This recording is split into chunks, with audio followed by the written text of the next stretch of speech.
Bapak-bapak dan ibu-ibu, teman-teman sekalian, baik yang sudah mengenal Better Life atau belum. Perkenalkan, saya Nuke, saya adalah salah satu anggota komunitas Better Life. Saya akan memperkenalkan sebentar tentang apa itu Better Life. Better Life itu adalah sebuah komunitas kegiatan sosial yang didukung oleh 8 orang anggota yang berkomitmen untuk memberikan better life atau kehidupan yang lebih baik untuk anggota kita ataupun kepada member maupun kepada masyarakat. Better Life sendiri sepenuhnya adalah kegiatan untuk kemanusiaan dan pendidikan. Kita punya healing session atau sedekah doa setiap hari Senin dan hari Kamis malam.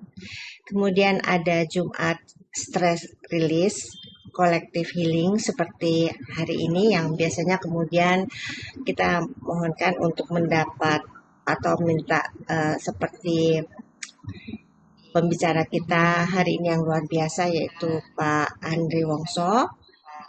Kita akan insya Allah ya akan selalu mendatangkan narasumber yang luar biasa setiap hari Jumat malam. Kemudian ada kegiatan full moon, new moon secara online. Kemudian ada kegiatan line dance online juga.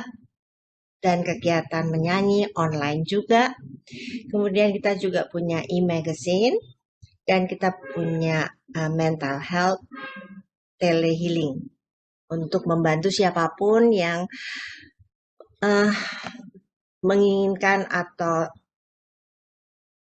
ingin melakukan stress release atau melepaskan semua stres yang dihadapi, maka kita siap untuk membantu. Saya nggak lama-lama, saya akan sampaikan atau saya akan lanjutkan kepada Ibu Ayen untuk memimpin acara untuk stress release hari ini, malam ini. Silakan Bu Ayen. Terima kasih. Oke. Terima kasih Bu Nuke. Bu Nuke adalah ketua yayasan kita ya. Terima kasih untuk sambutannya. Oke. Sekarang kita akan mulai sesi stress release. Saya akan menyapa teman-teman dulu. Selamat malam. Assalamualaikum warahmatullahi wabarakatuh. Salam sejahtera untuk kita semua. Terima kasih teman-teman semua sudah bergabung di komunitas Better Life, di acara komunitas kita, Zoom setiap hari Jumat malam. So, malam ini, biasanya kan kalau minggu-minggu lalu itu kita block release ya.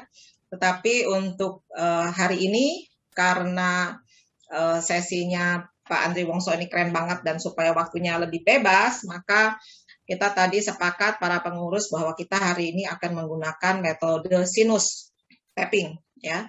Nah, teman-teman mungkin ada yang baru pertama bergabung atau sudah beberapa kali. Yang baru pertama bergabung bisa tulis di chat satu gitu. Silakan. Supaya saya tahu apakah saya harus mengulang instruction. Oke, terima kasih Bu Jenny. Welcome.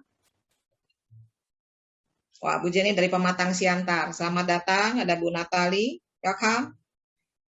Hanya 2? Oke. Husin. Welcome. Ibu Dea. Selamat datang. Selamat bergabung. Thank you for coming. Ibu Evi. Wah, keren ya. Ibu Yani. Artinya cukup banyak ya teman-teman yang baru pertama kali bergabung. So, saya akan menerangkan sedikit sekilas tentang sinus tapping ya. Karena sinus ini adalah satu organ di sini yang sangat berkaitan dengan emosional. Ya, sangat berkaitan dengan emosional. Bisa dibilang semua orang yang punya kasus sinus, ya, yang berhubungan dengan kasus sinus, maka sangat besar potensinya dia punya masalah cry inside atau menangis di dalam ya, nangis yang nggak bisa keluar, cry inside. Tidak pasti, tetapi kemungkinan besar sekali individu yang memiliki masalah di sinus itu memiliki masalah cry inside. So, hari ini kita akan melepaskan blok energetik atau lesi energetik yang ada di daerah sinus ya. Sinus kita ini ada 5 titik utama. Pertama adalah titik sphenoid sini. Sphenoid sini sedikit di bawah alis ya, sedikit sini sphenoid. Kemudian titik yang kedua adalah di sini di bawah. Kalau kita nangis tuh air matanya turun ke bawah, itu ethmoidal ya. Kemudian ketiga sini adalah maxillary sinus, ujung daripada meridian lambung ya di sini.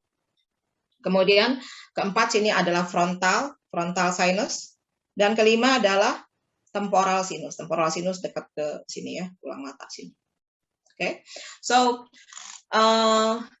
kita akan tapping, dan teman-teman sebelum mulai, yuk minum air putih dulu. Silakan minum air putih dulu teman-teman. Jangan air es ya, air biasa.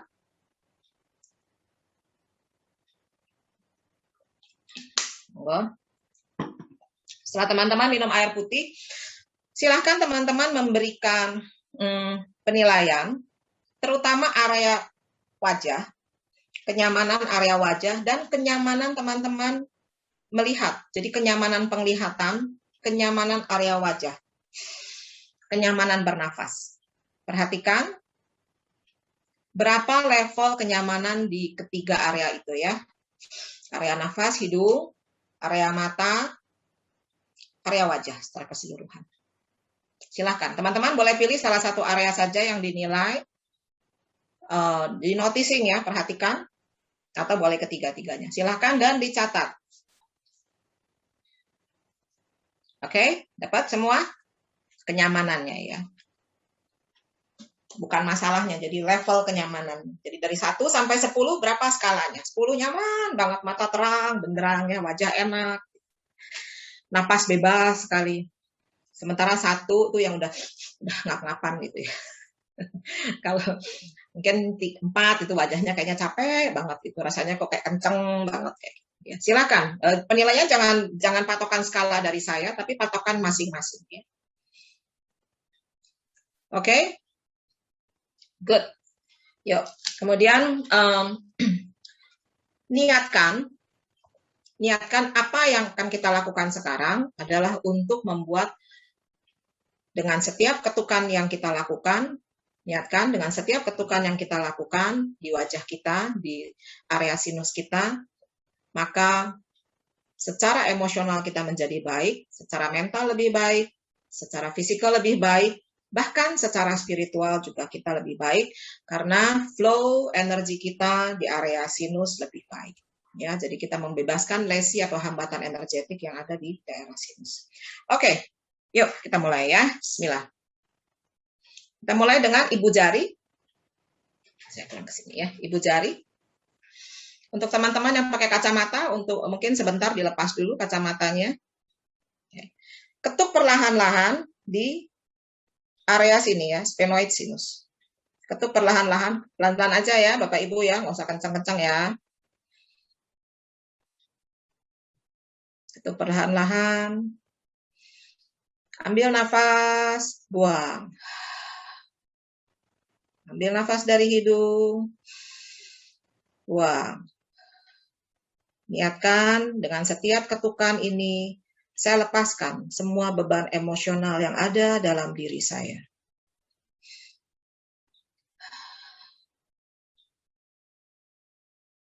Oke, setelah itu tangannya, jari jempolnya dimobilisasi ya. Oke. Kemudian sekarang jari telunjuk. Jari telunjuk ketuk-ketuk di ethmoidal sinus. Niatkan juga sambil nafas ya, jangan tahan nafas. Nafas dan niatkan. Dengan setiap ketukan di ini, saya lepaskan semua beban kesedihan saya. Dengan setiap ketukan ini, saya lepaskan beban kesedihan saya.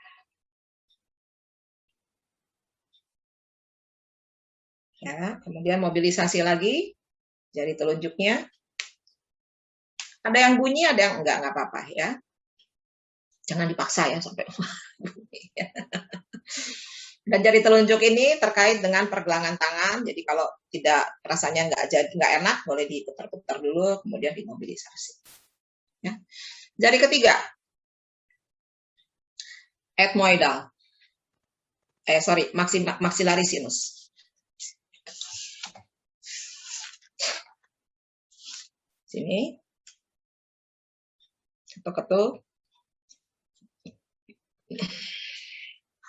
Kalau ada yang tahap, nggak apa-apa ya, biasa. Niatkan dengan setiap ketukan yang kita ketuk di sini, kita lepaskan semua beban emosional, beban pikiran, kita lepaskan. Beban kecemasan, kita lepaskan beban kecemasan kita. Karena ini juga walaupun dia ujung meridian lambung ya, tapi berhubungan juga dengan fungsi ginjal. Jadi melepaskan stres, ya, kecemasan.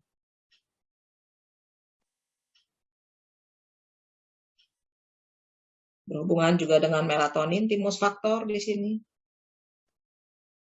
Ya, oke. Mobilisasi jari tengah.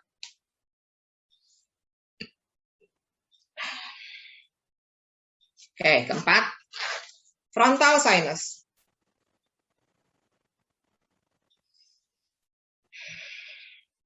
Ini kalau yang suka sakit kepala juga cukup oke ya. Niatkan nafas ya teman-teman, jangan ada yang tahan nafas. Niatkan dengan setiap ketukan yang kita ketuk, saya lepaskan semua beban di level spiritual saya. Saya lepaskan semua beban di level spiritual saya.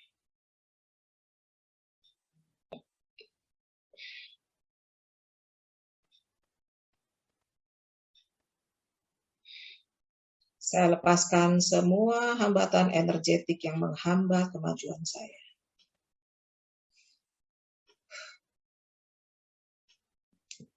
Oke, tarik.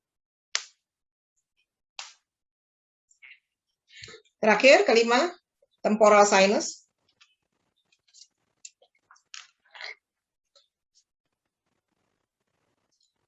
Saya lepaskan semua beban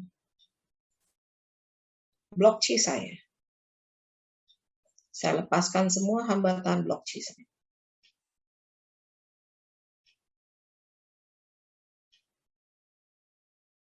Saya lepaskan semua hambatan chi saya.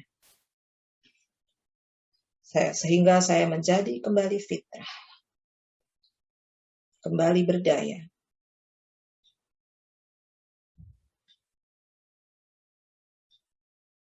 Oke. Kalau agak susah, boleh diputar-putar karena kelingking kita terhubung dengan bahu ya.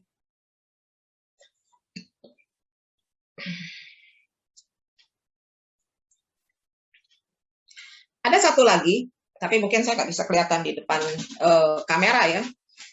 Teman-teman letakkan jari teman-teman, yang satu 2 jari di atas pusar, yang satu 2 jari di bawah pusar. Bebas ya, kiri kanan. Yang satu 2 jari di atas pusar, jadi kalau ini pusar, taruh di sini ya, kelingkingnya. Patch pair ya. Yang satu di atas, yang satu di bawah, dan ketuk-ketuk. Ini nyambung ke small intestine ya. Dan ke kulit.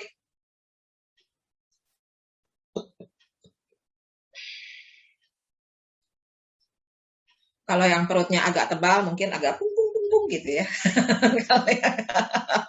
But it's okay. Do it with happy. Oke. Kemudian tarik. Dan ganti jari. Ganti arah, yang tadinya di atas, sekarang di bawah. Ya, kiri kanan. Ini untuk patch pair ya.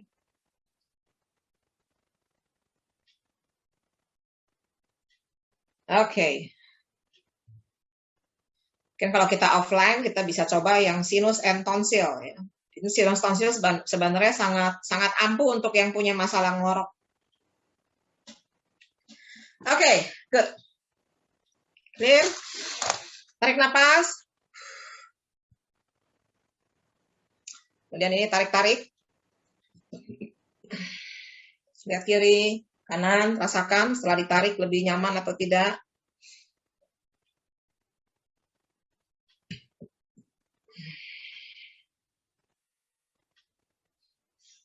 Dan 2 jari taruh di sini, ujung meridian ginjal. Tangan satu taruh di depan pusar, diunyeng-unyeng gini ya. Lihat depan, jauh, lihat dekat. Lihat depan, jauh, lihat dekat. Lirik kiri, lirik kanan, atas, bawah. Lirik aja ya, kepalanya nggak usah goyang-goyang. Oke, ganti tangan. Depan, jauh, dekat. Jauh, dekat. Kiri, kanan, atas, bawah. Nafas. Oke, so tepuk tangan.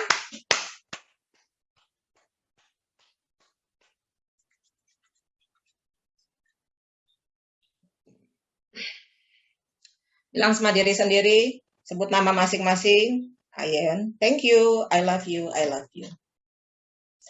Oke. Sekarang teman-teman, silakan berikan skala masing-masing. Skalanya jadi berapa? Matanya seperti apa? Penglihatannya, kenyamanan melihat, kenyamanan wajahnya seperti apa?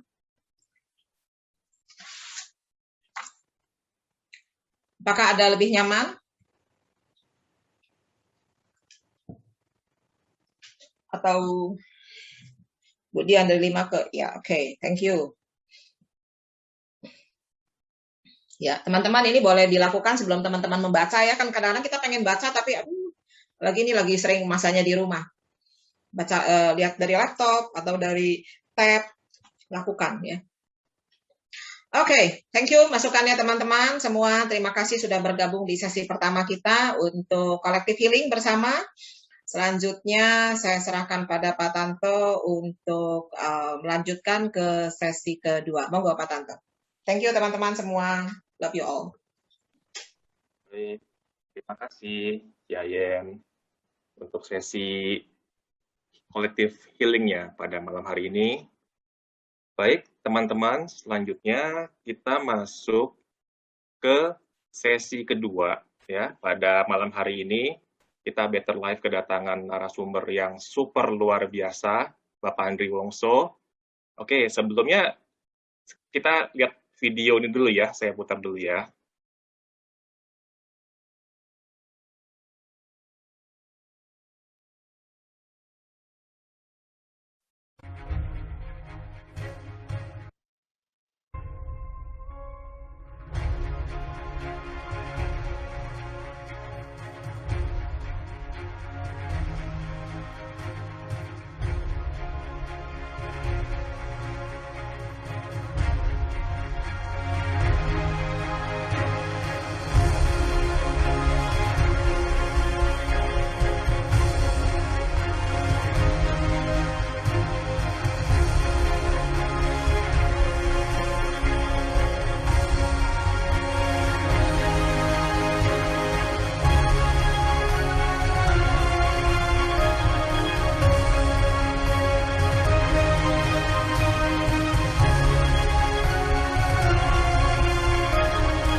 Andri Wongso terlahir dari keluarga miskin dan sederhana di Kota Malang, Jawa Timur.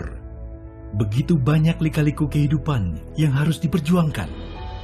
Sekolah SD tak tamat, membuatnya harus pontang-panting menempa diri dan belajar di Universitas Kehidupan. Mengubah nasib, awalnya hanya seolah kemustahilan. Namun dia terus menguatkan tekad, tak kenal takut, halangan dan rintangan. tahun 1976, mengadu nasib ke ibu kota. Berbagai profesi sempat dijalani, dan sebagaimana layaknya perjuangan, tidak semudah membalik telapak tangan.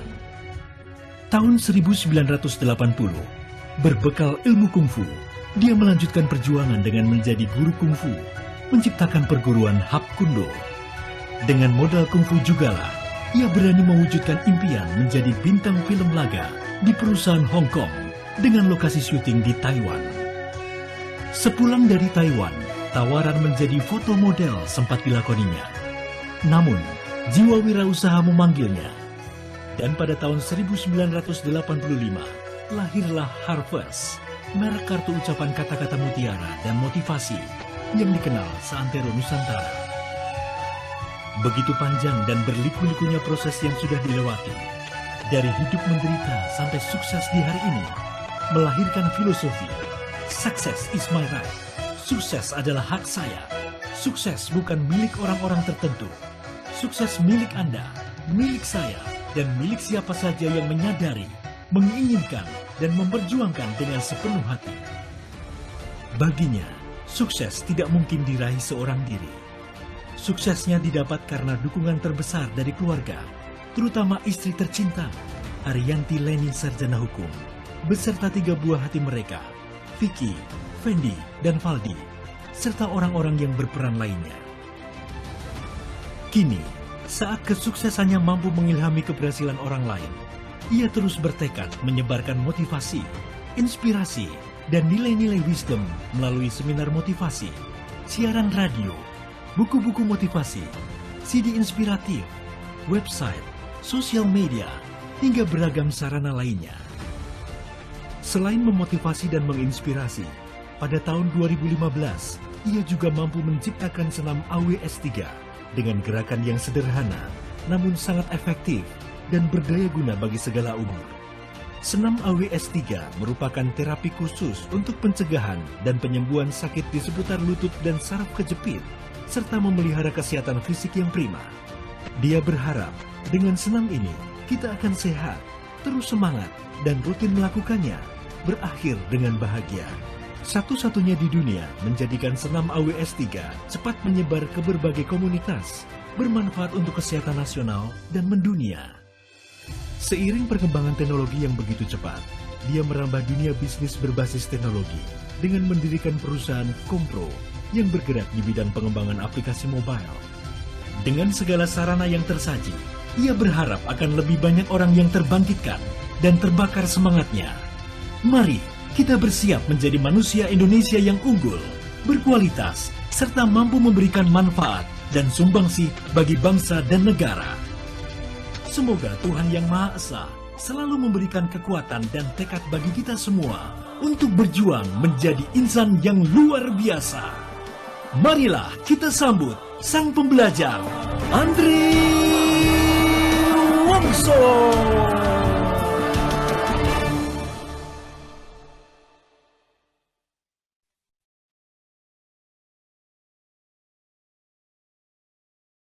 Oke, sebuah video profil yang sangat luar biasa. Kita sambut pada malam hari ini Pak Andri Wongso. Selamat malam. Halo, selamat Luar biasa. malam Pak Andri Wongso. Ya, luar biasa Pak Andri Wongso. Ya, Gimana Pak Andri? Sehat Pak Ya. Andri? penuh syukur ya. Khusus saya sapa dulu Ibu Nuke, Ci Ayen ya, Pak Tanto dan teman-teman semua. Ya, selalu penuh syukur dan optimis. Ya. Oke. Sebelum kita mulai, saya sedikit mau membacakan sedikit profil singkat dari Pak Andri ya.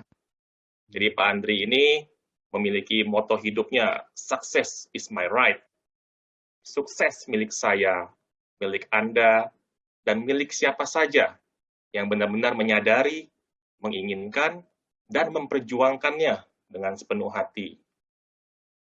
Pak Andri sekarang mempunyai bidang usaha di motivation industry, baik itu berupa seminar, buku, video, sosial media, smartphone apps, merchandise, website, dan lain-lainnya.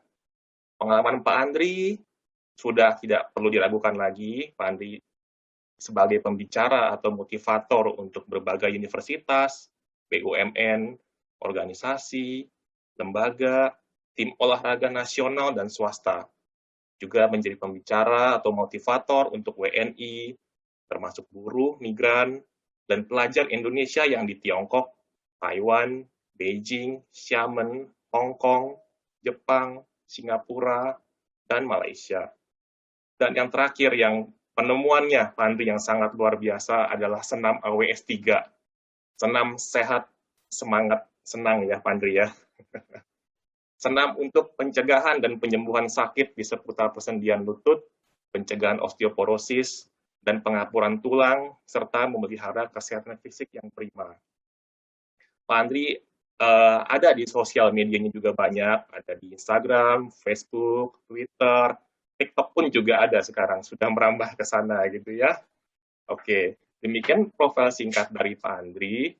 Jadi saya cerita sedikit ya, waktu saya mengajak Pak Andri untuk bisa menjadi narasumber di Better Life gitu ya.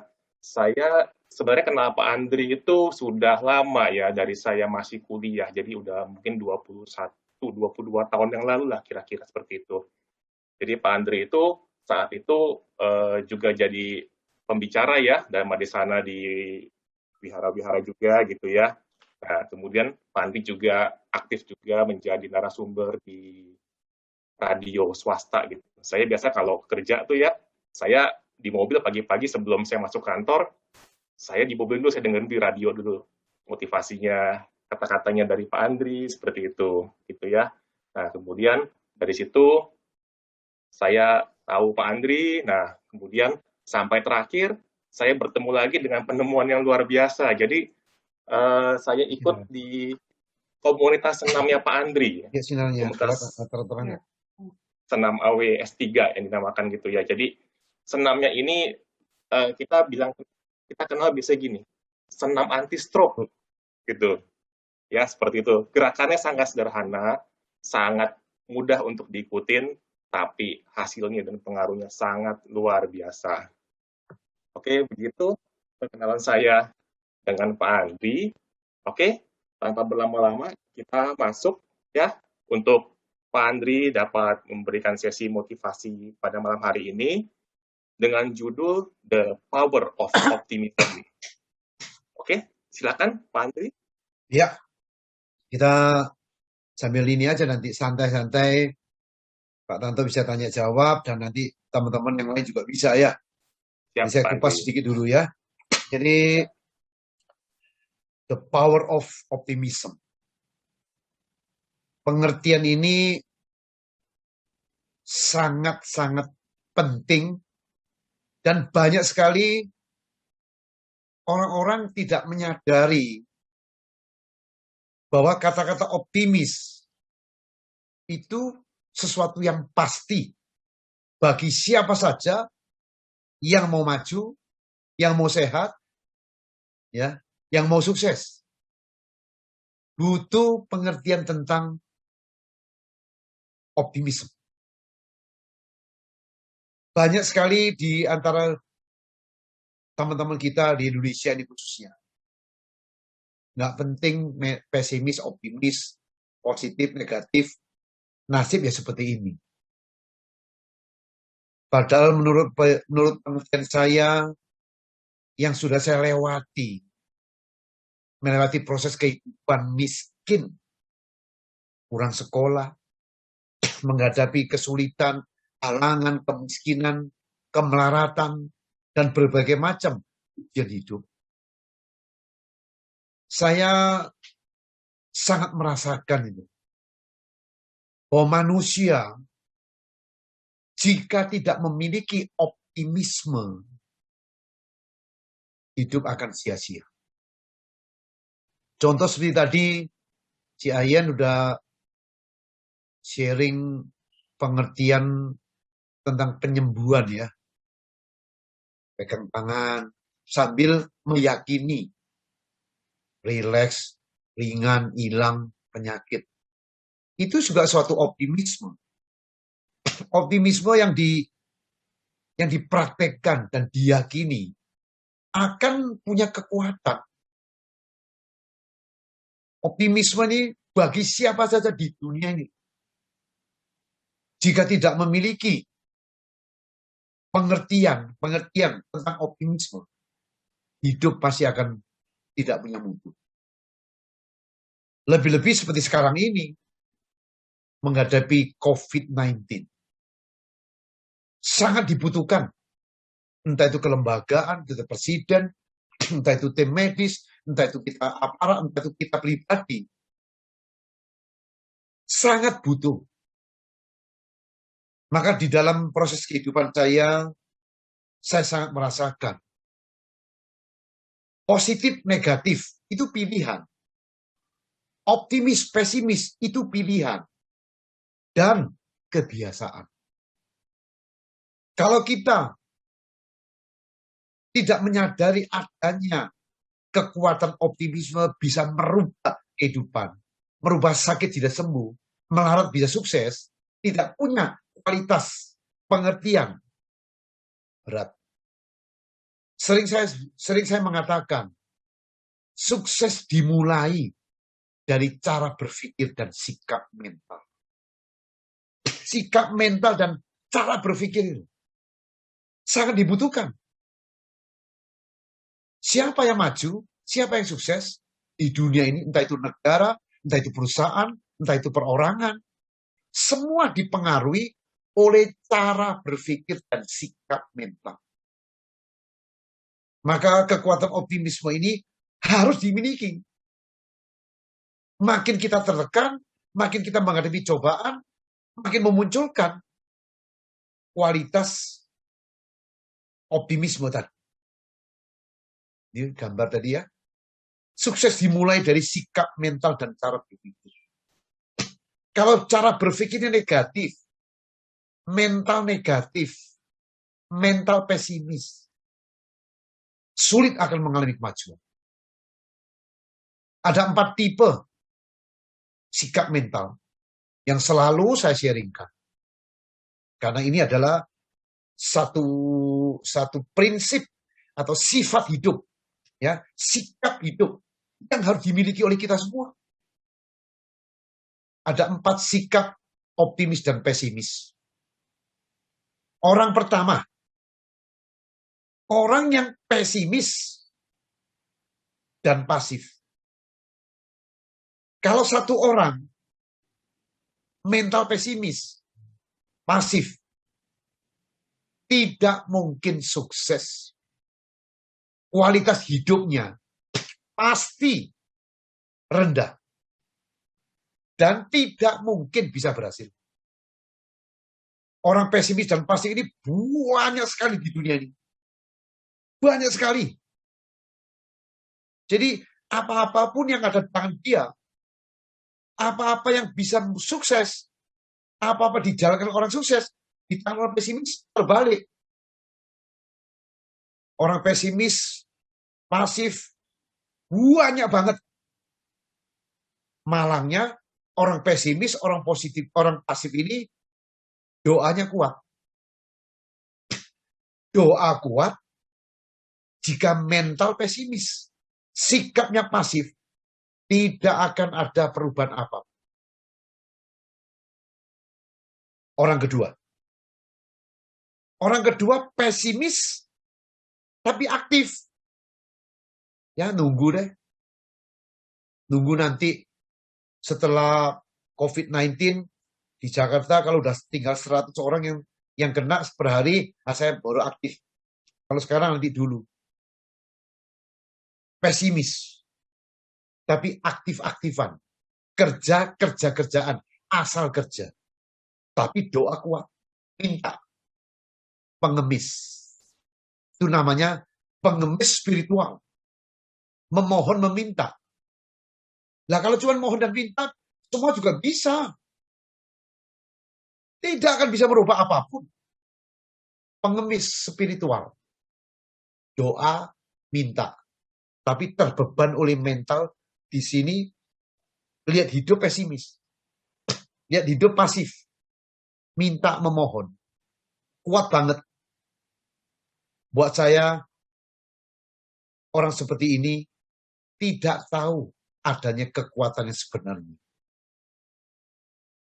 Kita harus berubah. Kita yang harus berubah. Kalau pesimis dirubah optimis. Yang pasti dirubah aktif. Dua orang ini loh, di dunia ini tidak mungkin berhasil.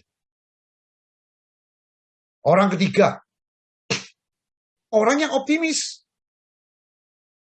Iya, setelah COVID-19 nanti bisa bagus nih. Tapi nunggu.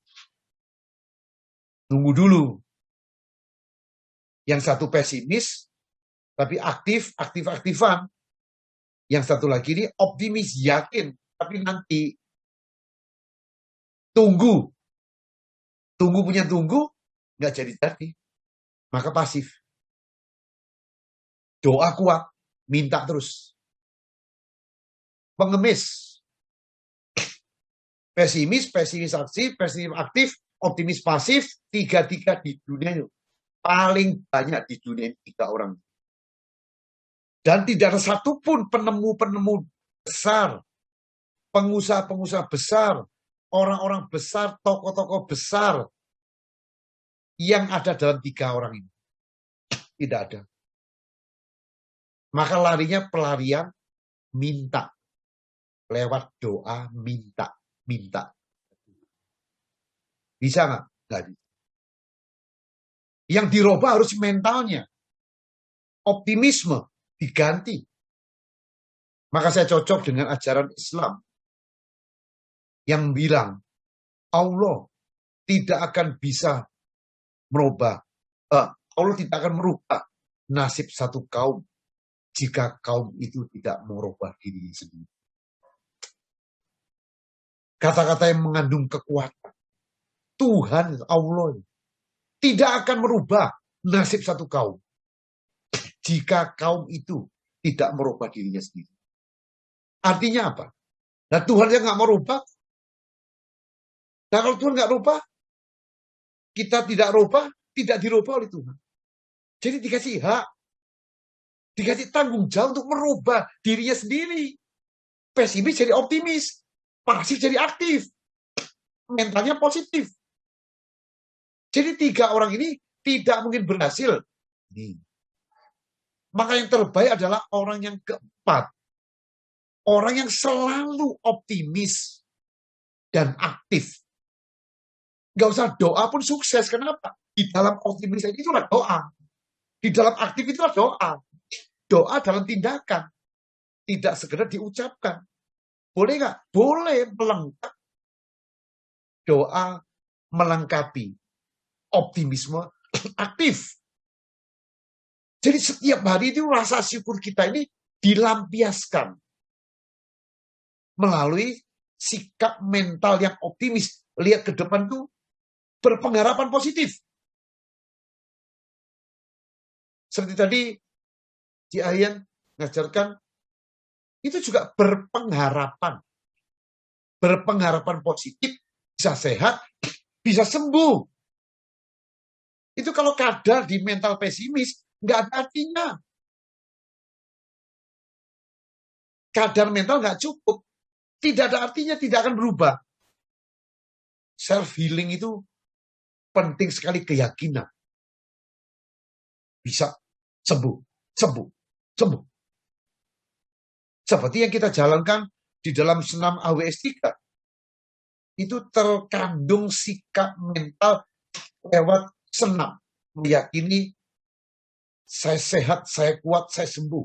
Saya sehat, saya kuat, saya sembuh, sambil senyum. Itu penyembuhan. Kalau sikap mentalnya positif, optimis, aktif, gaya hidup ada. Akan memunculkan benih-benih, harapan-harapan besar yang akan muncul. Maka dimanapun kita berada, siapapun kita, makin bertuhan, makin optimis. Kok bisa? Lah iyalah, kita makin nama Tuhan. Punya sikap meminjam nama. Meyakini adanya Tuhan. Ya malah harus optimis, nggak bisa pesimis. Maka saya melihat, ya mungkin ada mau tanya, saya dahuluin aja dulu. Melihat kondisi COVID-19 ini loh. Apa? Apa? Seringkali tanya orang apa? Jawaban saya tetap sama, nggak berubah. COVID-19 adalah satu musibah kemanusiaan bagi manusia penghuni di bumi ini. Sekali lagi, COVID-19 adalah musibah kemanusiaan bagi seluruh manusia penghuni planet bumi ini. Musibah. Sudah jutaan orang jadi korban yang meninggal, yang terkena virus. Ratusan negara sudah kena di Indonesia. Perusahaan-perusahaan 90% terpengaruh. PHK, yang akan di PHK, perusahaan yang bangkrut dan akan bangkrut. Kuat semua. Musibah sampai detik ini. Sudah lebih dari, sudah hampir 1,5 tahun berjalan. Tetap seperti ini. Lalu bagaimana caranya menghadapinya? Maka saya bilang, ini adalah musibah. Yakin, mengerti, datangnya sesuatu yang tidak diketahui. Orang hanya mereka-reka. Oh, ini cobaan Tuhan. Oh, ini binatang. Dari binatang. Oh, ini dari laboratorium yang bocor. Laboratorium yang dibocorkan. Dan lain sebagainya. Itu cuma analisa. Yang ada adalah sekarang ini loh. COVID-19 di hadapan kita. Bagaimana menghadapinya? Maka saya bilang ini musibah. Tetapi musibah yang mengandung pendidikan. Musibah yang mengandung pendidikan, mengandung pembelajaran. Dan mengandung ujian. Jelas, musibah yang mengandung pendidikan, yang mengandung pembelajaran, yang mengandung ujian. Titik. Lalu apa? Mau apa ini? Mau pesimis? Mau lari? Mau pasif? Maka butuh tegar mental. Sabar. Optimis dalam menghadapi. Berpengharapan akan bebas dari COVID-19. Bisa nggak? Pasti. Pasti akan bebas. Walaupun tidak 100%. Mungkin 0, sekian persen. Karena COVID-19 bisa hidup bersama dengan kita. Seperti zaman influenza. Ratusan tahun yang lalu, di Spanyol, di Eropa, terjadi virus-virus model-model lama. Yang SARS, yang influenza, yang macam-macam. Tapi bisa hilang. Maka dibutuhkan apa? Dibutuhkan ini pendidikan. Pendidikan mental, pendidikan spiritual, pendidikan sikap hidup, dan lain sebagainya, pembelajaran dan ujian. Nah, kalau kita menggunakan nama Tuhan, ujian Tuhan, lebih-lebih lagi, tambah tegar, tambah berani, tambah optimisme. Yang lemah, nggak kuat mental, di rumah terus, takut keluar, malah mentalnya karena kawan saya pribadi dekat sudah puluhan yang meninggal. Karena apa? Karena punya komorbid, penyakit bawaan. Dan sikap mental takut. Sehingga dalam tubuh imunitas tubuh itu melemah. Kalau udah melemah, kena grogoti. Sehingga jadi korban.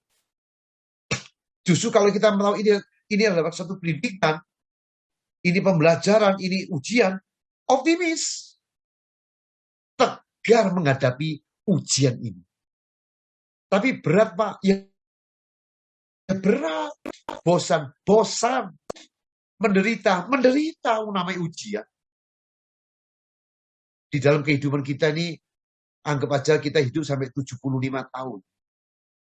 Kena 2-3 tahun gini, enjoy aja. Nggak masalah. Nikmati. Enjoy the suffering. Nikmati penderitaan untuk memenangkan.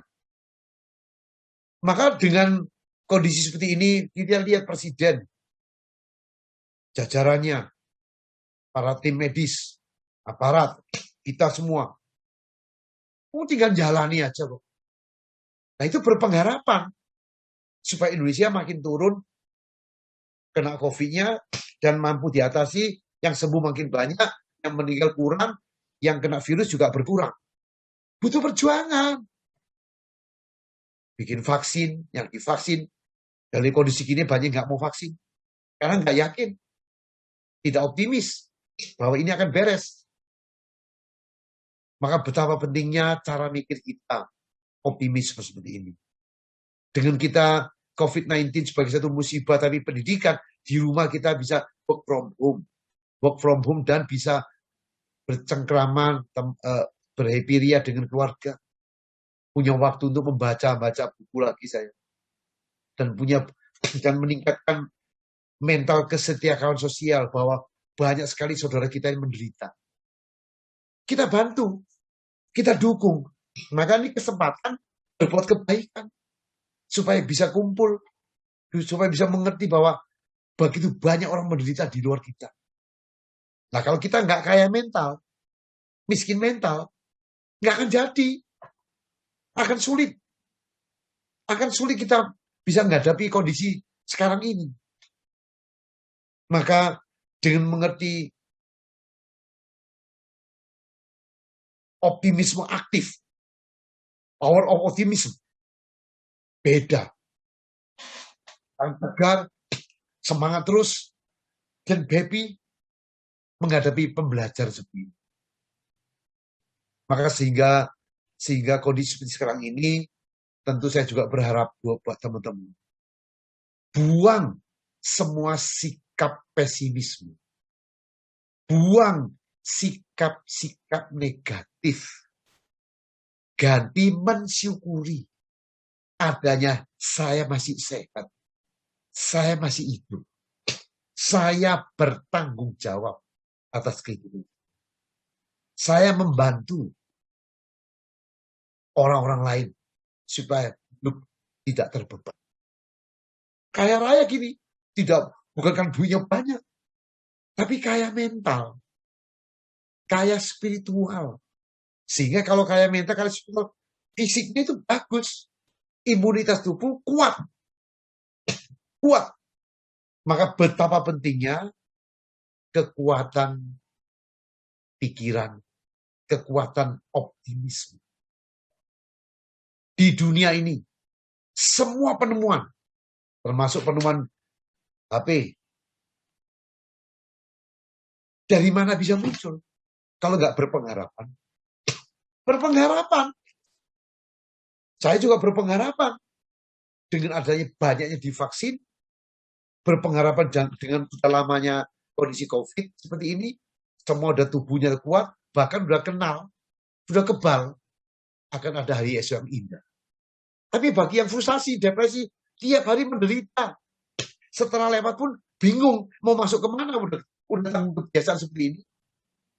Tapi bagi yang optimis, ya sebentar beres, yakin, belajar hidup.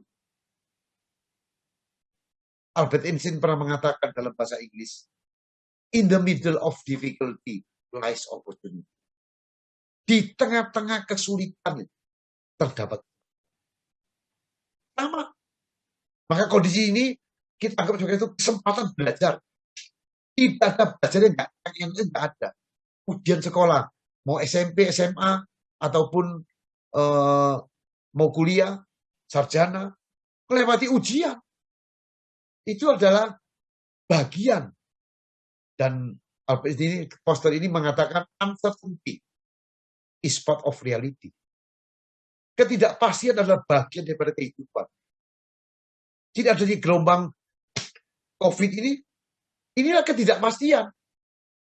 Bencana alam, tsunami, Kalau nggak hadapi dengan cara miskin mental, dengan cara pesimis, semua akan hancur.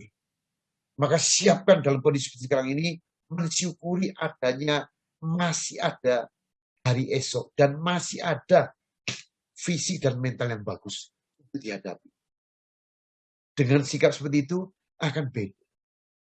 Kenapa saya bisa mengupas seperti ini? Nah, kalau lihat dari masa lalu saya, bayangkan saja, dengan background pendidikan, kelas 6 SD tidak lulus. Bagaimana bisa rubah seperti hari ini? Saya cerita sedikit ya secara saya. Saya dilahirkan di kota Malang. Udah 60 tahun lebih saya. Sekolah waktu itu di sekolahan Mandarin di kota Malang. Karena Gestapo PKI tutup. Umur 11 tahun, kelas 6 SD tidak bisa sekolah. Adik saya kelas 4 SD tidak bisa sekolah. Kakak saya kelas SD juga. Mama saya jualan kue di kantin sekolahan di mana saya sekolah. Ditutup. Berhenti sekolah, berhenti jualan. Sejak itu kita mulai belajar membantu orang tua. Sejak itulah kita semua masuk ke Universitas Masyarakat, Fakultas Pendidikan. Menderita. Teman-teman saya pindah sekolah, saya harus membantu orang tua jualan. Bersyukur punya orang tua yang kuat, mama papa. Tidak pernah mengeluh dalam kehidupan. Yang ada adalah mengajarkan anak bagaimana menghadapi hidup. Keras, luar biasa. Pernah suatu hari, beliau lagi numbuk singkong. Pagi-pagi jam 2, jam 3 udah bangun. Bikin kue sendiri. Setengah 6, jam 6 nanti ada orang jualan datang ambil kue untuk dijual. Pagi-pagi udah jual, udah bikin kue. Malam itu, pagi itu saya kepengen pipis. Habis balik, awalkan diri, mah dibantu, mah. Tidur aja lagi. Mah dibantu, mah. Nggak usah. Kamu tidur aja lagi. Rela mama menderita di sini daripada anaknya menderita. Kadang makin dipikir, makin sadar betapa besar kasih ibu kepada anaknya. Hidup seperti itu saya. Setahun demi setahun, terus waktu saya umur 22 tahun, berangkat ke Jakarta, roba nasib.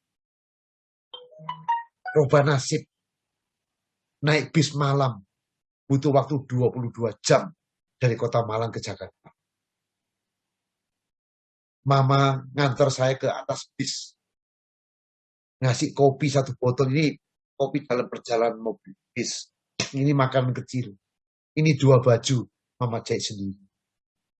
Ingat, jangan takut ngadep ke depan. Berani dan jujur. Itulah optimis. Berani dan jujur.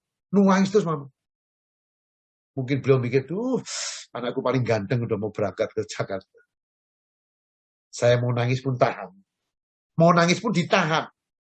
Tahan. Sampai bis jalan. Bis jalan, saya buka surat. Surat kakak saya. Yang sudah datang ke Jakarta, ngirim surat supaya saya datang ke Jakarta. Kurang lebih gitu aja lah. Andri, rubah nasib. Rubah pakai apa? Rubah pakai apa? Pendidikan SDTT. SDTT singkatan dari Sekolah Dasar Tidak Tamat. Koma ditambah sekarang. TBS. SDTT Sekolah Dasar Tidak Tamat. TBS. Tapi bisa sukses. Koma. SSI. Syukur sampai saat ini. Syukur sampai saat ini. Jadi rubah pakai apa? Selama di kota Malang, saya, kakak saya, adik saya, mama, papa, belum pernah satu keluarga ini makan di restoran besar. sekalipun seumur 22 tahun. Belum pernah makan di restoran tanggung. Makan di restoran kecil. Jalan-jalan satu keluarga. Tur luar negeri.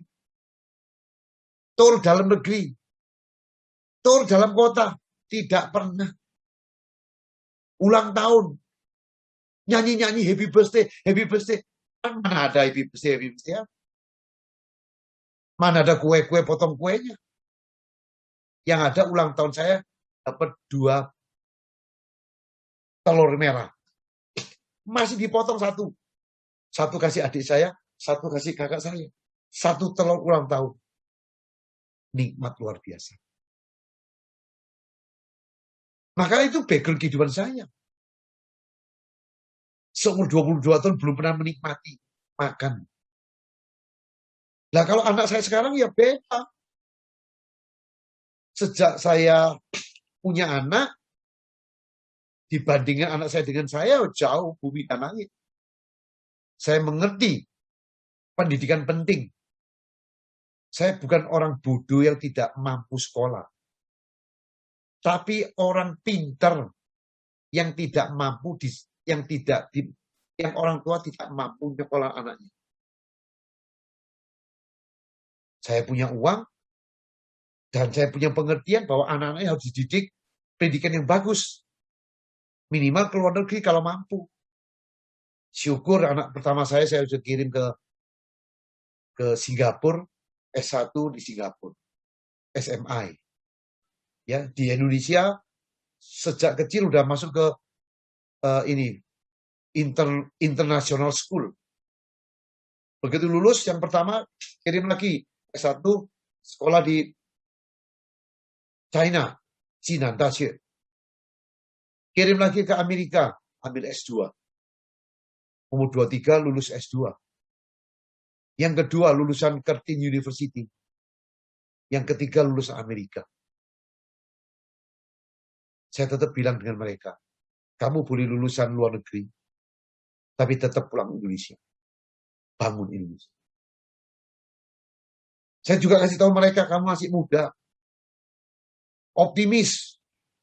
Belajar kerja. Belajar gagal. Koleksi gagal. Bukan koleksi emas olimpiade. Koleksi gagal. Kalau kamu punya koleksi gagal banyak, memungkinkan kamu akan jadi orang. Nah itulah perbandingan kehidupan. Sampai Jakarta saya kerja sebagai salesman sabun. 2 tahun. Kerja sebagai salesman, punya mimpi jadi bintang film. Saking kuatnya mimpi, minta berhenti mau jadi bintang.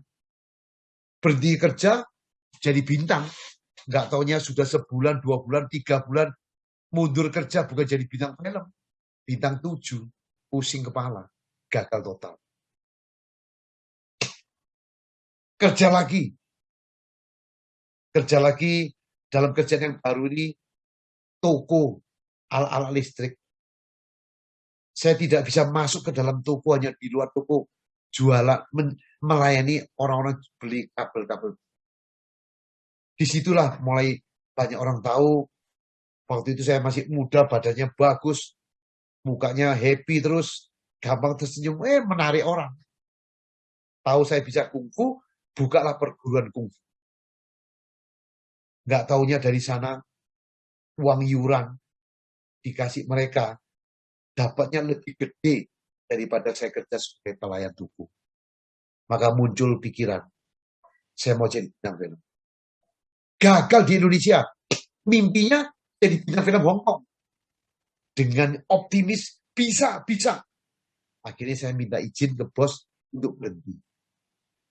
Tidak dikasih oleh bos, tidak bisa. Jangan berhenti, aku seneng kamu. Jadi kamu gaji 2 kali. Berhenti. Ayo. Saya nggak mau, mohon maaf. Saya maunya jadi bintang. Diketawai. Tetap sabar. Berhenti, langsung latihan. Latihan fisik selama 2 minggu, bentuk body, foto studio, jadi foto, kirim ke Hong Kong. Ada sama. Begitu kirim ke Hong Kong, diterima loh. Di luar dugaan. Ngelamar. Satu-satunya bintang film Indonesia ngelamar di Hongkong diterima. Dan itu film main di Taiwan selama 3 tahun. Mungkin ada fotonya. Yang belum pernah lihat foto, silakan. Yang udah lihat, nikmati aja fotonya. Ya, nih.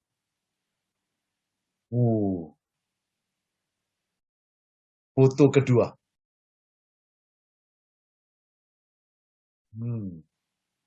Seperti Bruce Foto Lee, ya. ketiga.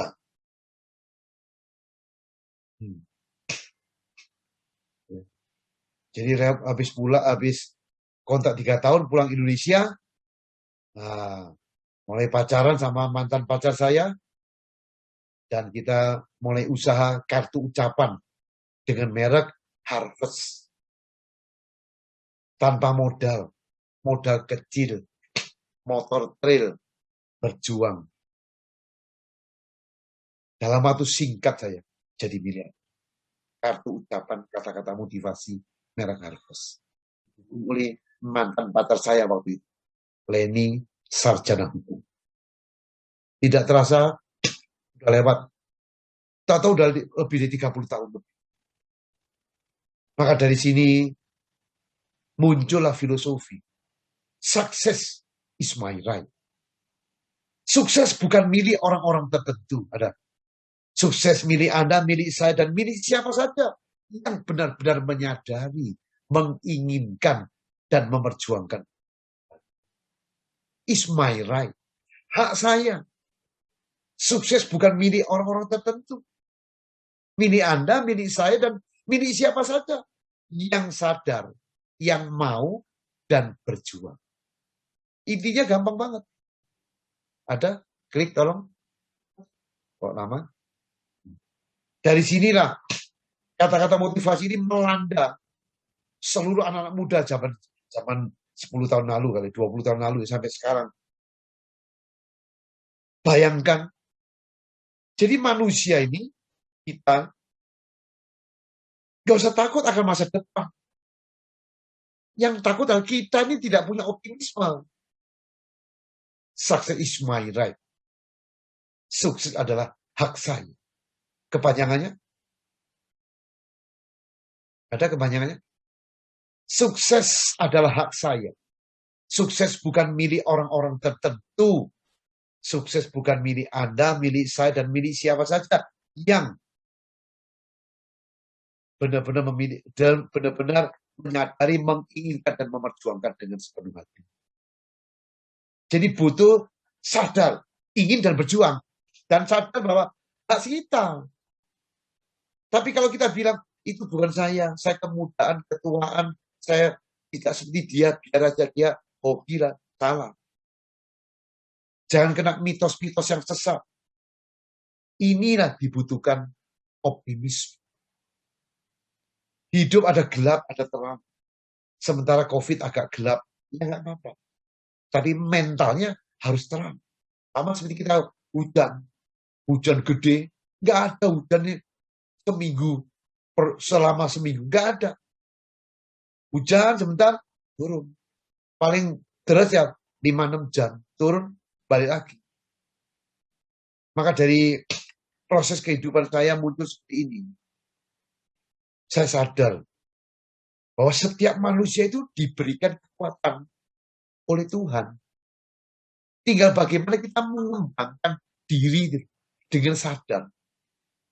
Jadi optimisme itu pilihan. Pilihan yang harus dibina, dididik, dijaga, terus-menerus. Dijaga. Mental pesimis, optimis dijaga, dibuat. Miskin mental dan kaya mental dibuat. Sehingga kalau kita punya pengertian seperti itu, hidup ini loh.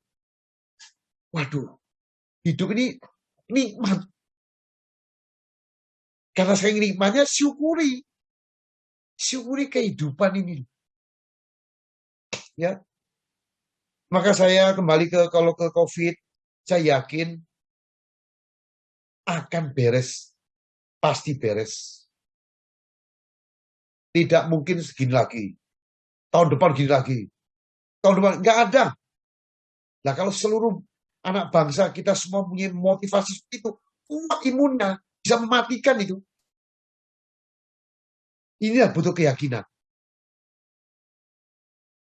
Zaman selalu menyajikan kesempatan sukses bagi siapa saja yang mau berubah. Mari kita berubah. Ya, sudah saya buktikan dan dibuktikan oleh dunia. Sukses selalu menyajikan kesempatan sukses bagi siapa saja. Zaman selalu menyajikan sukses bagi siapa saja yang berani berubah dan mengubah. Ini kalau nggak ada optimisme, tidak ada berpengharapan positif, nggak akan jadi. Maka lewat pengertian tadi, jadilah manusia yang bertanggung jawab atas hidup. Selalu optimis dan yang kalau yang ketemu kita enak seperti sekarang ini, jenuh, bosan, menderita, tertekan, stagnan, buntu, nikmati. Sebagai satu proses pembelajaran, satu proses ujian, satu proses pendidikan. Maka yang utama sekarang ini mau bagaimana? Praktek optimisme tadi. Ada 3 langkah. Berani sukses. 1, berani memastikan target. 2, berani mulai melangkah. 3, berani mewujudkan, memperjuangkan sampai sukses. Ya, saya kira pembukaan saya sudah lebih dari 30 menit ya. Kita bisa supaya 2 arah lebih hidup. Ya, karena saya ini dijuluki selalu ada jawaban dalam pertanyaan. Saya kembalikan ke Pak Tanto. Luar biasa. Luar biasa, Pak Andri. Kisah yang sangat inspiratif ya, dan sangat memotivasi kita semua, terutama dalam menghadapi pandemi COVID-19 ini.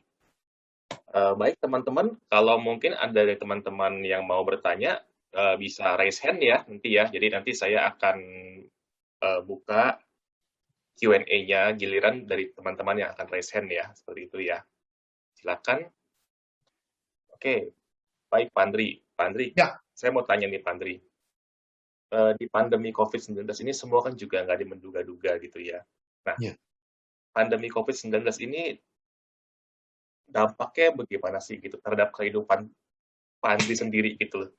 Ya. Kan kalau rata-rata kan kalau Pak Andri seminar motivasi kan pasti hadirnya ribuan orang gitu kan. Ya. Kalau sekarang kan nggak bisa gitu kita Ya. gitu ya Pak ya. Nggak bisa kumpul-kumpul seperti itu. Nah, Ya. gimana maksudnya dengan adanya pandemi ini berpengaruh terhadap kondisinya dari Pak Andri sendiri gitu? Ya. Saya sebagai motivator, bukan awal motivator ini dibuat karena cari duit. Bukan profesi. Tapi saya inilah motivator. Bukan sebagai profesi. Saya ini kelebihan mental. Kelebihan energi dan keluar. Keluarnya cari tempat. Sama seperti air dalam ember. Kalau dia kelebihan, air itu akan tumpah. Nah, tumpah ruah ini loh. Luber. Nah, saya ini luberan itu. Membagi. Kebetulan pada tahun 80-an itu tidak ada motivator. Tahun 90-an juga nggak ada. Kartu nama pertama di saya ini adalah Andri Wongso motivator. Zaman itu orang bingung. Apa motivator? Sekarang pembicara pun disebut motivator. Ya, toh. Jadi buat saya, seperti saya gambarkan tadi, hidup ini penuh dengan perubahan. Nggak tetap. Maka kalau nggak tetap saat ini sukses, jangan pegangan sukses. Itu akan bisa berubah jadi jatuh. Sebaliknya orang gagal, nggak usah takut. Akan jatuh terus, bisa balik lagi. Maka saya lihat pandemi seperti ini adalah tadi kembali lagi adalah pembelajaran, pendidikan, hidup, ujian hidup. Nikmati saja, nikmati. Begitu kita nikmati, nggak ada stres. Stres itu hilang. Yang ada keberanian sebagai manusia satria menghadapi hidup ini. Jadi tetap gairah, tetap happy, tetap berpikir positif. Sehingga banyak sekali ide-ide yang bisa memunculkan. Jadi bukan berpengharapan, wah duitnya hilang. Ya memang kalau ada latihan itu, kalau ada senam yang langsung kan memang ada fee. Tapi buat pribadi saya, sebagai yang disebut motivator itu adalah, saya lah motivator. Saya adalah energi itu sendiri. Bukan sebagai jabat. Jadi ada nggak ada undangan nggak apa-apa. Zoom layani. Ya, ada seminar, ayo mau berbagi. Apa ada. Jadi enjoy. Itulah jawabannya. Ya, luar biasa sekali Pak Andri. Ya, gimana teman-teman? Ada yang mau bertanya? Mau raise hand? Ini ada yang chat nih, saya baca dulu ya. Oke, sebentar. Pak Andri, kebiasaan-kebiasaan apa yang perlu dilakukan selama pandemi? Jika kita punya usaha kena dampak negatif pandemi, atau ada tuh, jika kita jadi karyawan yang perusahaan tempat kita kerja kena dampak pandemi. Ada yang listen. Jadi gimana? Ya, oke, kita jawab dulu Pak Andri ya yang dari chat tadi ya barusan ya.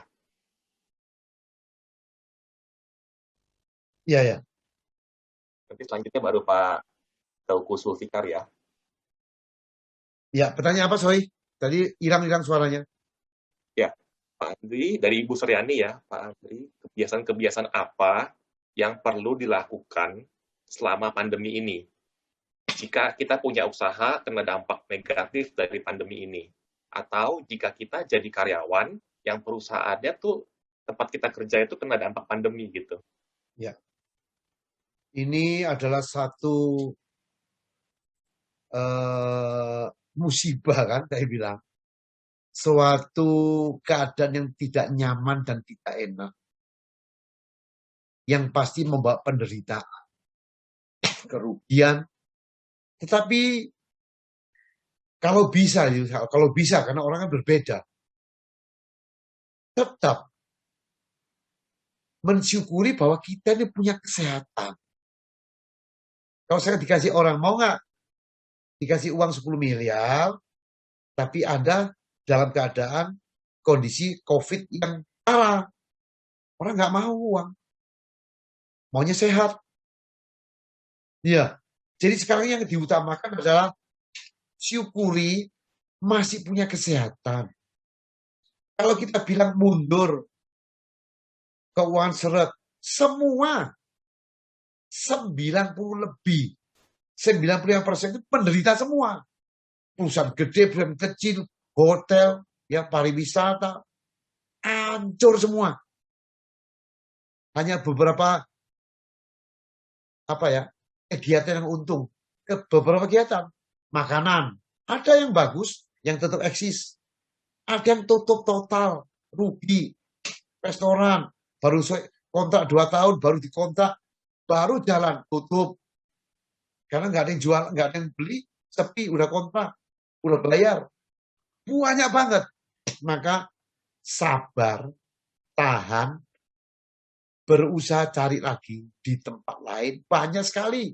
Di dalam kondisi seperti sekarang ini, ada juga perusahaan baru yang bangun. Ada perusahaan baru yang bangun. Dan bisa juga kita belajar.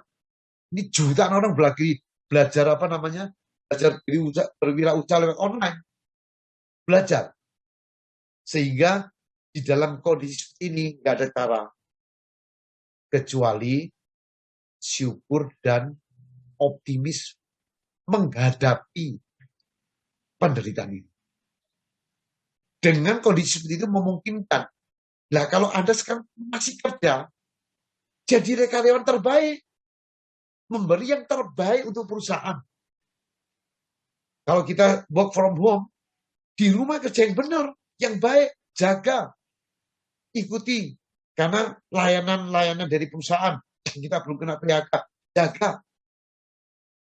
Ini butuh pengelolaan pikiran.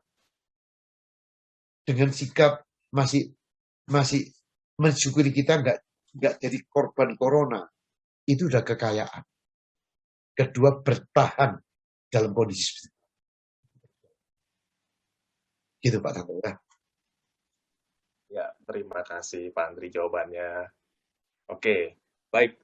Selanjutnya, tadi ada yang resen Pak Tuku Sulfikar ya? Silakan Pak Tuku Sulfikar.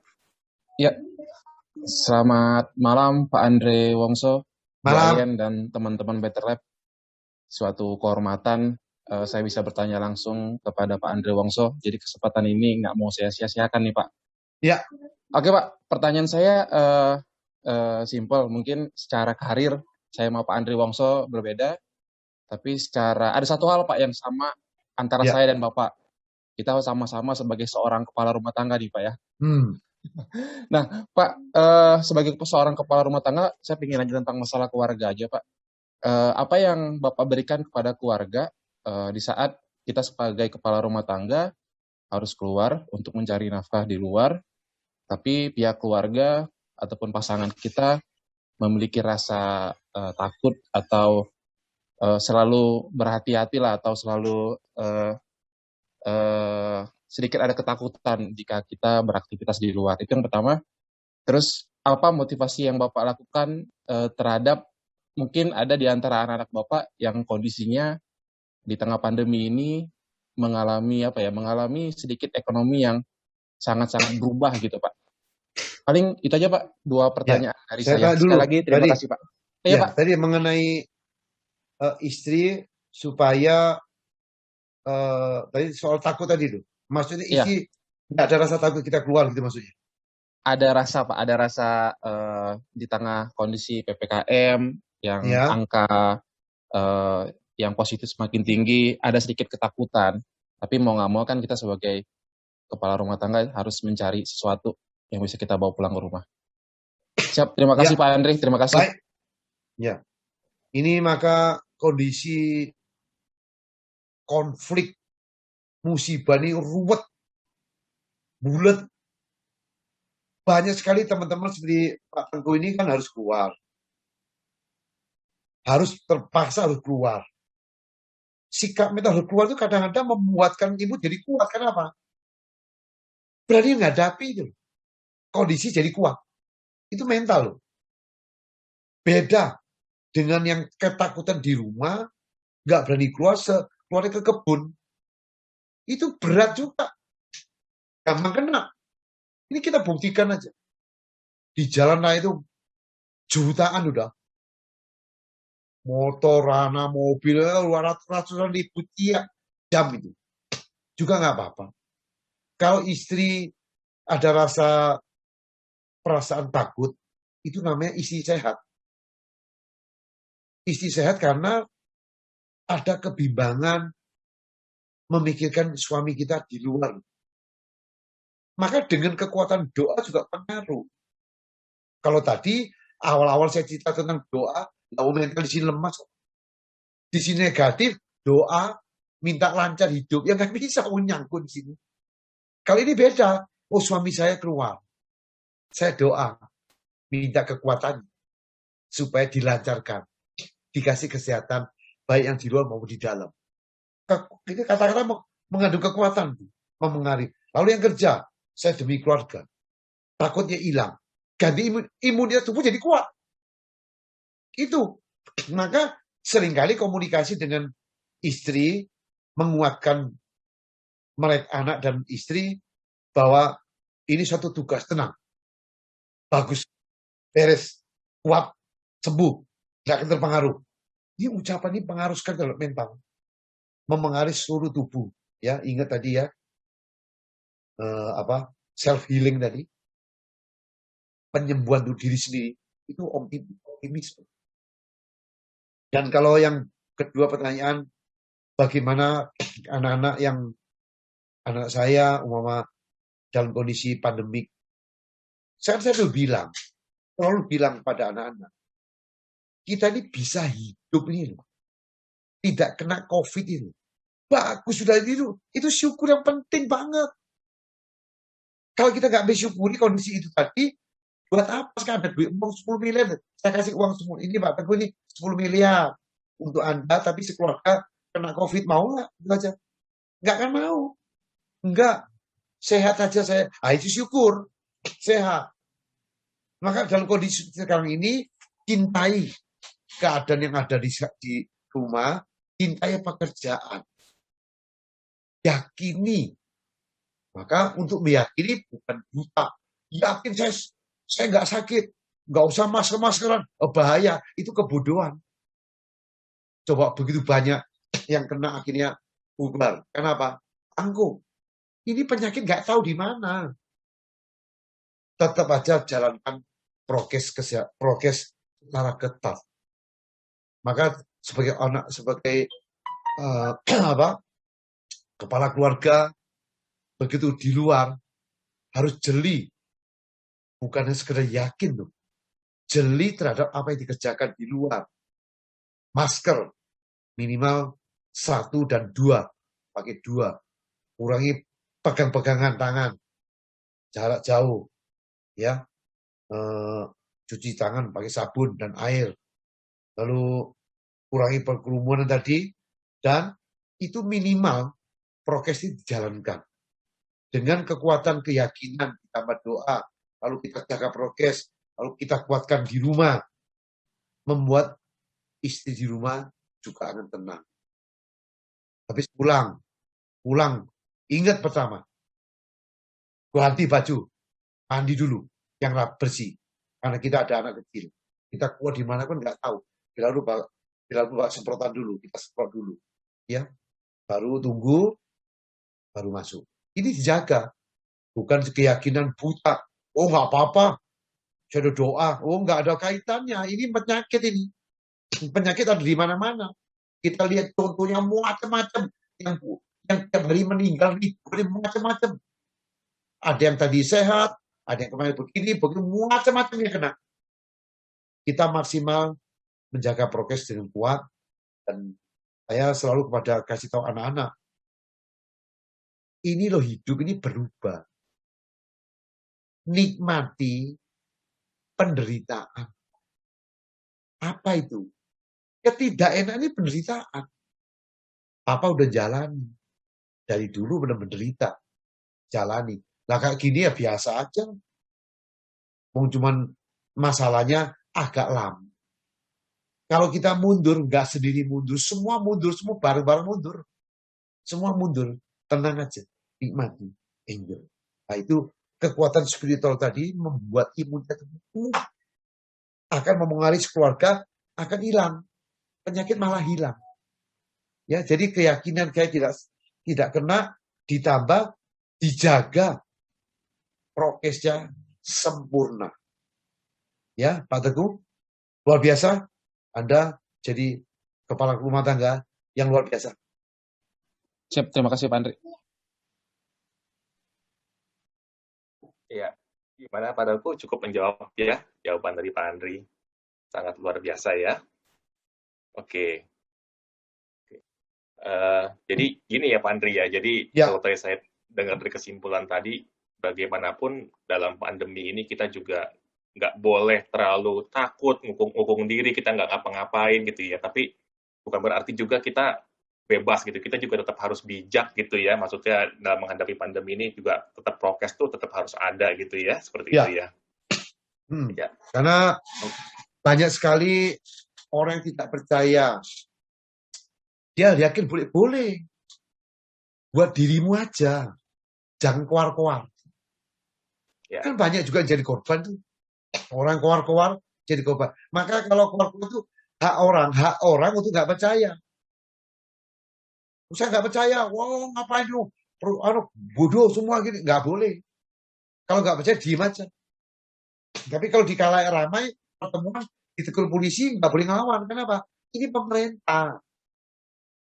Di rumah urusan Anda nggak pakai, Anda nggak yakin, Anda nggak patuh, urusan di rumah.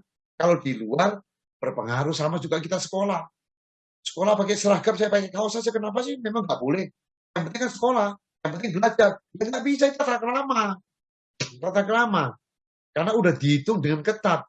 Prokes kesehatan, prokes ini harus dijalankan. Ini WHO. Ya, itu harus dijalankan secara kontinu dan disiplin. Sehingga itu minimal loh, memotong jalur tertularnya COVID-19. Ya, oke. Oke, Pak Andri, kita lanjut pertanyaannya di chat ada, saya bacakan Pak Andri ya. Ya. Malam Om Andri, ini saya Erwin. Bagaimana caranya dengan usaha yang biasa menjadi luar biasa? Misalkan, usaha kelontong biasa menjadi agen. Nah, ini udah spesifik ke suatu bidang usaha nih gitu Pak Andri. Ya, jadi semua butuh proses. Apa yang tidak biasa menjadi luar biasa, itu bayar harga.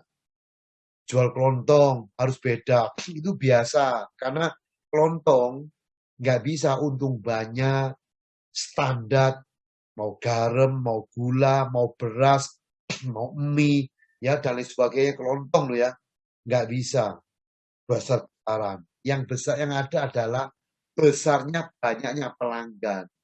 Nah, kalau untuk sampai luar biasa, nggak ada cara kecuali memberikan layanan yang paling baik. Harganya miring, kualitasnya bagus, layanannya bagus, sehingga kelontong kecil makin lama makin bisa menjadi besar. Ya, menjadi besar karena ada prosesnya, ya, bukan jualan kayak elektronik kecil bisa gede ya. Enggak. Kalau kelontong itu adalah tradisi yang akan pelan-pelan konvensional, barang yang bisa atas hanya dengan omset banyaknya pembeli. Untuk itu harus punya tadi sekali lagi kualitas produk yang kita jual, harga yang kita jaga, dan layanan dari kita sendiri. Baru bisa menjadi toko kelontong atau yang luar biasa. Yuk. Ya, terima kasih Pak Andri. Semoga menjawab ya Pak Erwin ya. Oke, saya lanjut ke pertanyaan berikutnya. Ini dari Pak Bambang Setiawan. Saya bekerja di bagian HR. Bagaimana menanamkan sikap optimis kepada karyawan dan treatment apa yang harus dilakukan untuk menghadapi karyawan yang pesimis? Ya. Silakan Pak Andri. Nah, ini tugas Anda sebagai leader. Sebagai leader ini yang diutamakan adalah contoh diri. Example contoh. Contoh ini saya ini optimis nggak di depan anak-anak? Saya ini positif nggak di depan anak-anak? Saya ini bisa memberikan nggak gambaran, contoh-contoh sikap hidup yang nyata? Sehingga ini akan mempengaruhi anak-anak yang dipimpin. Itulah fungsinya kita sebagai pemimpin. Pemimpin itu membimbing, melayani, mendorong, mengangkat supaya dalam satu visi. Sinergi dalam satu visi. Itu tugas kita. Optimis, memberikan rasa optimisme pada anak buah. Nah, kalau anak buah optimis juga nggak bisa, kerja cuma sebagai parasit, ya dikasih ultimatum. Anda kan jadi nggak bisa lama di sini karena nggak satu dengan pasukan, dengan panglima atau dengan saya sebagai pimpinan. Nah, untuk itu tugas kita itu membantu, menolong, mendorong anak-anak ini. Ya, jadi bukan lewat ucapan, lewat tindakan nyata. Sehingga yang dia lihat, pimpinanku seperti ini. Maka kalau anak buah kita yang masih kita sayang dan kita dorong, kasih kita lain sampai habis. Kalau dia banyak membangkang, nggak ngerti aturan, pesimis, ya buat apa lama-lama? Nggak bisa lama. Maka di ultimatum.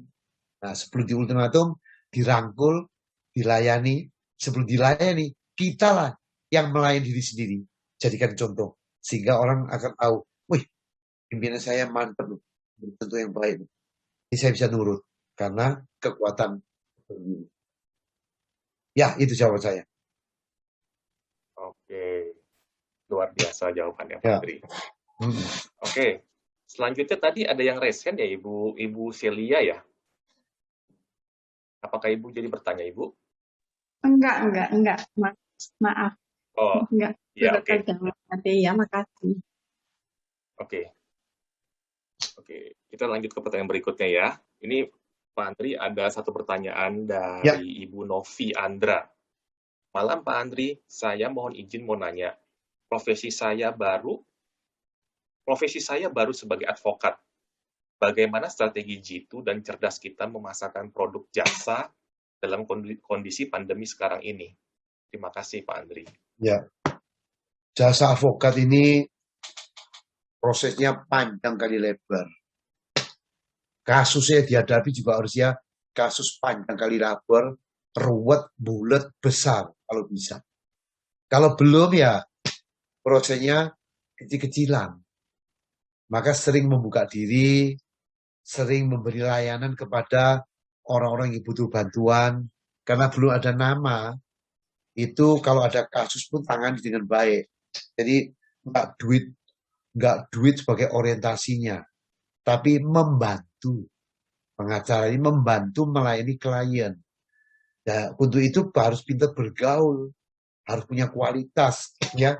Karena advokat kalau nggak punya kualitas, nggak punya pengalaman, nggak ada teori yang bagus, kecuali contoh-contoh yang kita tangani. Kalau saya bisa nangani kasus dengan baik, lalu nggak ngurusi duit dulu, ngurusi pengalaman sampai mampu. Nanti koleksinya itu loh. Koleksi ini menciptakan branding. Kalau brand udah punya, nama udah gede, ya kita dicari sebagai advokat top. Nah, sekarang kalau Anda baru pemula, cari pintar gaul, sering melayani, komunikasi dengan teman-teman dalam menangani kasus, bahkan Anda bisa cari atau istilahnya nebeng atau kerja atau apa saja lah di perusahaan advokat top untuk belajar cara nangani, cara kasus dan lain sebagainya sehingga kita secepat mungkin tumbuh karena punya pengalaman. Butuh proses, butuh waktu. Jangan mimpi cepat jadi, nggak ada. Advokat apalagi yang ditangani itu masalah kasus. Kalau kasus cuma kecil-kecil ya nggak akan buat kita besar. Maka belajar.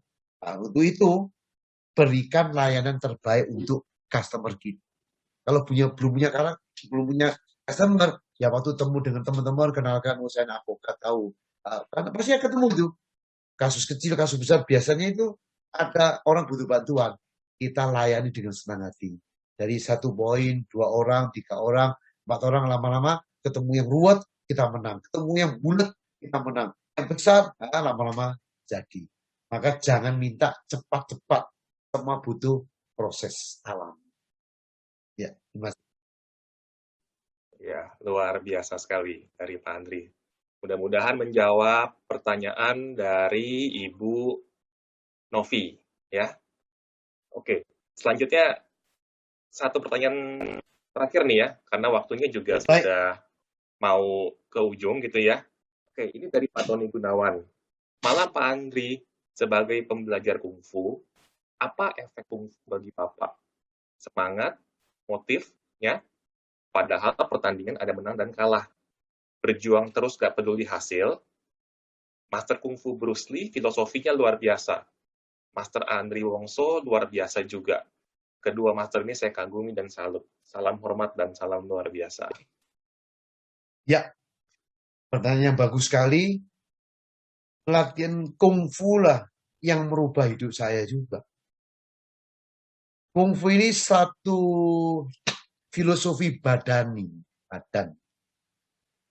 Tujuan saya latihan kungfu bukan untuk mengalahkan lawan, tapi menguasai dan mengembangkan diri sendiri.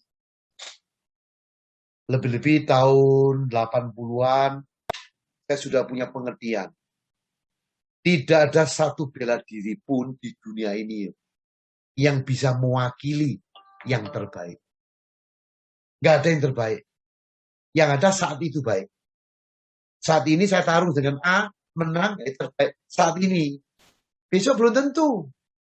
Dan saya mengatakan, cara latihan saya benar, nggak bisa.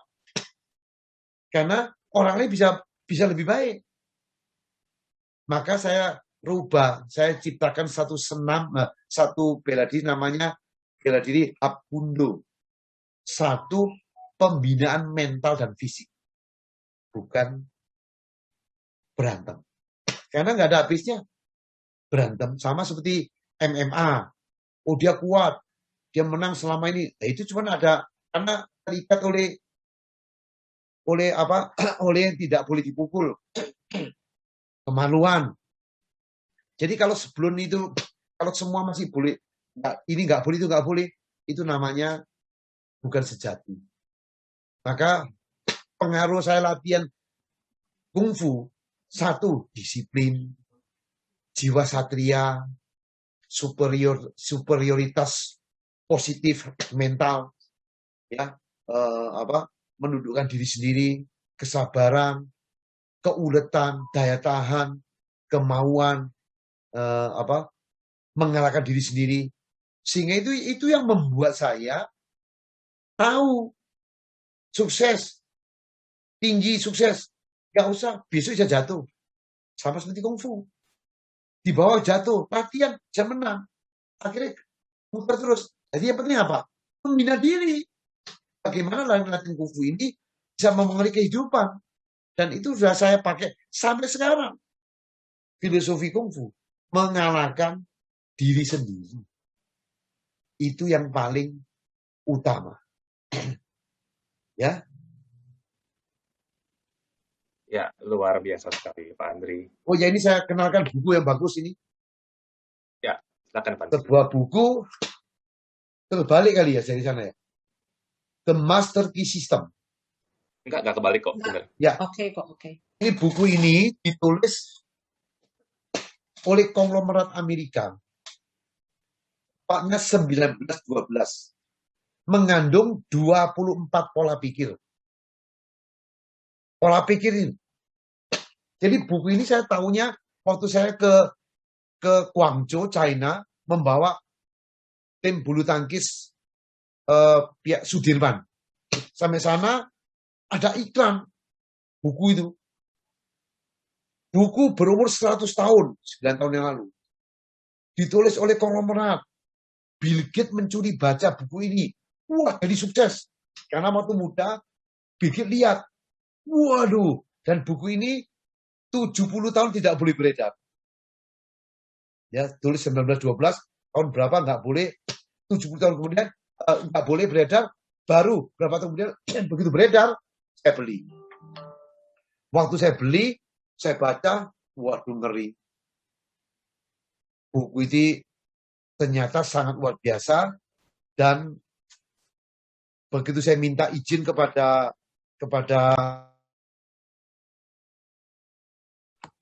saya minta izin ke Amerika untuk dijual, dikasih izin, cetak, waduh ternyata meledak pasaran.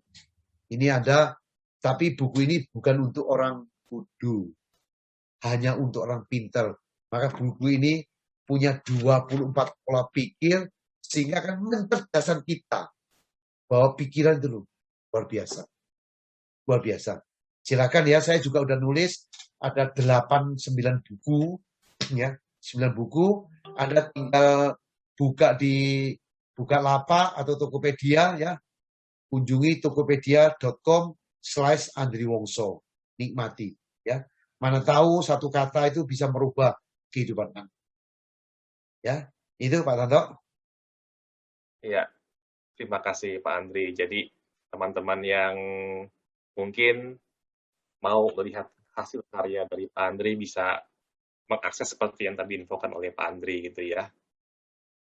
Oke, baik teman-teman semua, karena waktunya kita juga sudah hampir mencapai waktu yang di ujung gitu ya. Mungkin saya untuk statement terakhir saya mohon pada Pak Andri nih. Pak Andri mungkin dari topik hari ini the power of optimism gitu, terutama dalam menghadapi masa pandemi COVID-19 ini. Mungkin Pak Andri ada conclusion-nya untuk kita semua sebagai kata penutup. Silakan Pak Andri. Ya, satu. Coba judul kita ini Better Life loh ya. Judul apa itu komunitas Better Life itu kalau nggak optimis nggak ada untuk kehidupan yang lebih baik. Berarti berpengharapan. Jadi kita pertama mensyukuri kita masih punya kesehatan dalam kondisi pandemi satu. Kedua, tetap bertanggung jawab pada kehidupanmu. Munya saya dan Anda bertanggung jawab. Mau menderita, mau susah, mau seneng, agak berat, layani. Layani. Ini kehidupan kita. Ini yang ada di depan. Layani. Dengan penuh tanggung jawab. Dan kalau penuh tanggung jawab harus ada optimisme. Optimisme harus berpengharapan positif. Jadi muter-muter ke situ. Syukur, bertanggung jawab, optimisme, aktif, berpengharapan positif, terjun. Niscaya sehat mental. Pertama kita sehat mental, sehat fisik, sehat rohani. Sisanya akan berproses. Tentu saya juga ikut berdoa. Semoga teman-teman semua punya kesehatan yang kuat. Kesehatan rohani, kesehatan fisik, bisa bebas dari COVID-19. Luar biasa. Ya, luar biasa sekali Pak Andri atas sharingnya yang pada malam hari ini. Jadi kita memang harus optimis ya, karena optimis itu benar-benar akan membuat imun kita naik, dan itu memang kita akan, jangan optimis, kita pasti bisa melewati masa pandemi COVID-19 ini. Gitu ya. Oke, baik. Teman-teman semua, demikian sharing dari narasumber kita yang sangat luar biasa, Pak Andri Wongso. Saya selaku moderator pada sesi sharing pada malam hari ini mengucapkan banyak terima kasih untuk kesediaan Pak Andri mau menjadi narasumber di komunitas kami dan berbagi sharing ilmunya, berbagi pengalamannya, sehingga teman-teman banyak yang termotivasi menumbuhkan optimisme baru dalam kehidupan mereka gitu ya, dalam menghadapi masa pandemi COVID-19 ini. Sekali lagi terima kasih Pak Andri untuk waktunya.